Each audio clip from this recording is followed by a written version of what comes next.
Alright, what's going on, guys? It's Jake Reid coming back at you with a 2K19 tips and tricks video here today.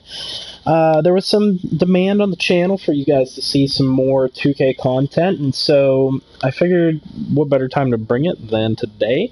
I beat Gribbers, my friend in this game, in this series. I went up 3-0, and then he left the league for various reasons, but I got the 4-0 sweep on him in this series here, and then we moved on to the finals against the Trailblazers. And so today I want to take the opportunity in game one against the Trailblazers to kind of give you guys an idea from a beginner's perspective, which is what I am, how I started to utilize the pick and roll in order to win games, and the multiple ways that you can utilize the pick and roll to your advantage. And this is something that I feel like wasn't necessarily explained to me the best whenever I first started. I had a couple people trying to tell me, advice on what to do, and it took me a while to really understand what I needed to do to get the ball into the right areas. And I think that I can certainly help you guys out by at least giving you, if you're like me and you're not very good at the game, or you're just starting out in the game, I think I can give you guys some good idea of, where to go in terms of the pick and roll. And as far as I can tell, at least from a beginner's perspective, this game is all about the pick and roll.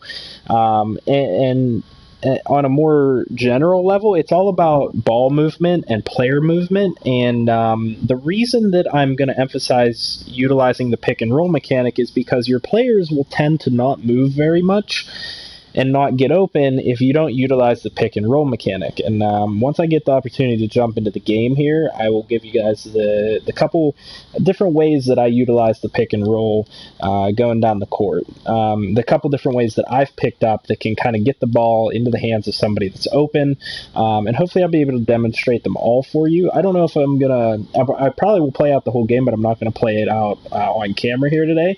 The main goal here is for me to get you guys the video of how I utilize this from a beginner's perspective and how I started to get better and get the ball to open players. Now, the first thing that you're going to want to do, that I like to do a lot, is guard the ball.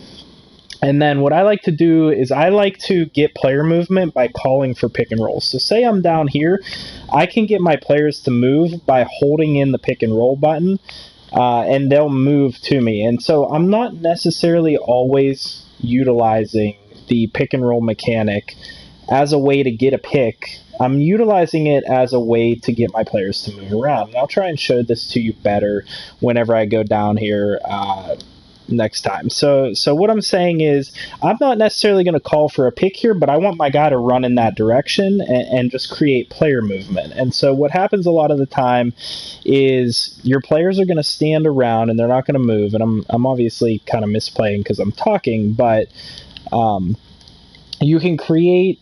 Just know that you can create player movement by calling for the pick and roll. That's the really important part, is that I think a lot of people overlook the fact that you can use that as a way to move your players around. So most people will say, you want to call plays and you want to try and direct players to move in certain directions, and that's fine if you can pick that up, but as a beginner, that's hard. That's really complicated, and I haven't been able to pick up the controls for how to call plays. And generally, my basketball knowledge isn't as good as most people, so I don't really know how to call plays to begin with. So that's kind of important to note, is that from a basic perspective, you want to get the ball moving around, and you want to get the ball, or you want to get your players moving. And so, like right here, I'm going to call for a pick and roll to get Kawhi down low. I'm not calling for a pick necessarily. I'm just calling to get him moving in that direction and try and get him open.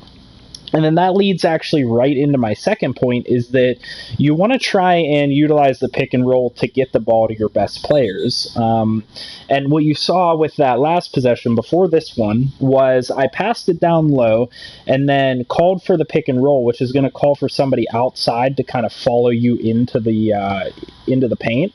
And what that does is that gets, a little bit of assistance and movement coming towards you. But more importantly, if you do it correctly, it can get the player that you're trying to get the ball to moving, or the ball moving to the player that you want to get the ball to. So I apologize if I'm not verbalizing that quite the way that I want to, but like I want to get the ball to Kawhi, so I'm going to give it to him. I'm going to give it to Steven Adams, though it's picked off in that scenario. I should have done a bounce pass.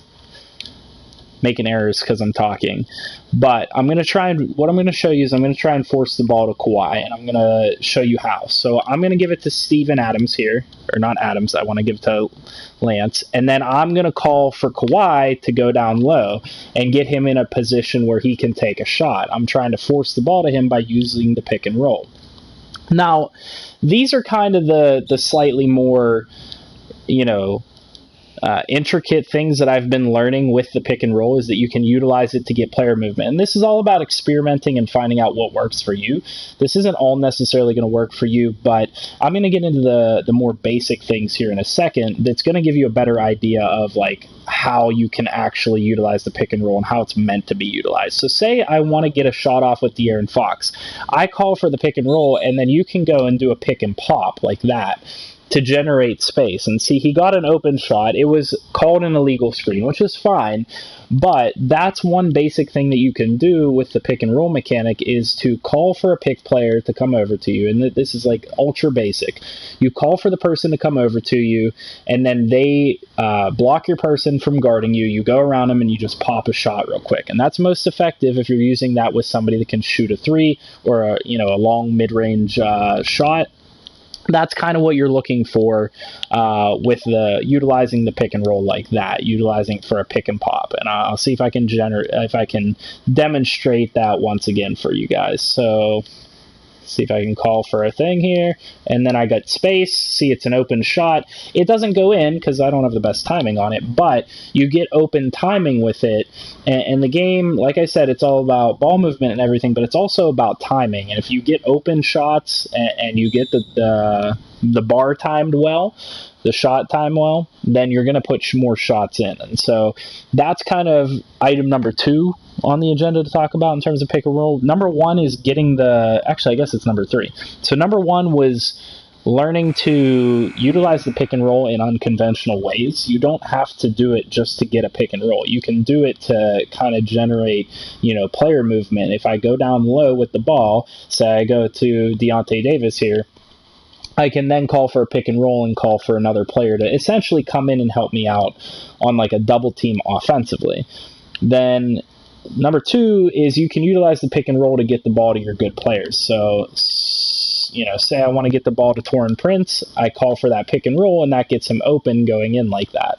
And most of the time I'm trying to do that with a guy like Kawhi Leonard or somebody that's going to put the ball in pretty much no matter what, as long as you get them a decent shot attempt and you time it well. So that's number 2. Number 3 is, learn how to use the pick and roll to get you some spacing. You can utilize it for the pick and pop, or you can utilize it to pick and drive. And this is something that I haven't mastered yet, but say I'm out here with Gordon and I call for the pick. I can then use this to go in and drive and create space. And now I'm not the best at that, and you might be able to kind of time that up and use that better yourself. But generally speaking, the pick and roll is just multifaceted. The easiest way for you to be able to generate the ball of movement and the space that you need to win games. And all you have to do is you hold in, I want to make sure I get it right, it's L1, I believe, to call for the pick and roll. I think the thing that people overlook a lot is that you can utilize it for multiple different things. You don't just have to utilize it for a traditional pick and roll type of play. So, what I'll show is that what I like to do, I like to go down, I hold in L2 in order to protect the ball, and then I call for L1, which brings over the guy for the pick. And then that's going to create a lot of movement. As you can see, it creates movement and gets guys open. And though I've been making a ton of mistakes in this game, I'm still only down 12 to 9, and that's because, when I'm actually doing this effectively, over top of me talking about it, I'm getting open shots because I'm getting spacing and I'm getting ball movement, player movement, based off of utilizing the pick and roll in these various different ways. So hopefully this helped you guys out. I know it's a super simple, super basic tutorial, and I know this isn't going to I don't think this is going to help a lot of people, but maybe it does. If it helps at least just one person, then I'm glad that I made the video and I could help somebody out, somebody like me, because my basketball knowledge isn't that high. It wasn't coming into playing the game. This is the first time I've played a basketball game in quite a while, and I've needed to kind of adjust and learn how to do some things on the game. And unfortunately, I just feel like I didn't necessarily have too much instruction or too much help whenever I first started off. So if this did help you out, or if it gave you some ideas on things you can do with it, maybe you are skilled at the game and you're just looking for more ideas on ways to move the ball around or something, or ways to use the game mechanics, like the video, subscribe to the channel for more, and comment down below. If you guys have any tips for me, because like I said, I'm a beginner and I'm just trying to make a video to help people out that are in a similar situation to me. If you have tips for me, let me know down in the comment section, and I'd be happy to take on all suggestions and recommendations. And if you guys want to see more 2K content, please let me know. We are starting up a franchise where my one friend, Walking Visions, he's the Lakers. I am going to be the Heat, and then we have somebody that I think is going to be the Pelicans, someone that's going to be the Celtics, and somebody that's going to be the Clippers. So we'll see how that works out. We did start it, and we all played one game, but I think we might have to restart, or I might have to trade for Westbrook if he does fall to Miami, or if he ends up on another team. That's going to be a pretty significant move. So something we might have to kind of take a step back and restart the franchise because of that. But we'll see. With all that being said, like I said, I hope that this helped you guys out. If not, maybe it just gave you some ideas on things you can do in the game, or some tips on how that you can maybe use the mechanic yourself. If it did, leave all that feedback, and I'll see you guys in the next video. Hope you guys have a great one.